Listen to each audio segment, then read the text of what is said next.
Last ভিডিওতে তোমরা দেখেছিলে কেমনভাবে আমি আর আমার বোন পুরোটাই কনফিউজড ছিলাম কি আইফোন 15 নেব না আইফোন 16। তারপর আমি অনেকক্ষণ স্টোর অ্যাসিস্ট্যান্টের সাথে কথা বললাম অ্যান্ড ফাইনালি আমি আইফোন 17 চুজ করলাম।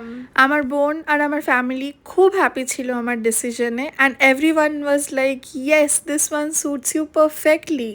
আমি এই ফোনটা খুব ভেবেচিন্তে কিনেছি, thinking about the camera, battery performance and everything, and I chose the colour lavender. আর কালারটা খুব মিষ্টি সামনে থেকে দেখতে। অ্যান্ড বিলিংয়ের সময় আমি স্টোর থেকেই প্রোটেক্টিভ গ্লাস আর কভার লাগিয়ে নিয়েছি। অ্যান্ড যখন এটা লাগানো হচ্ছিল I was standing there literally smiling and feeling proud. আর গেস হোয়াট, আমার ফার্স্ট ফটো এই ফোন দিয়ে তোলা। অ্যান্ড উইথ দ্যাট নতুন শুরু, নতুন মেমোরি আর একদম একটা ব্র্যান্ড নিউ আইফোন 17।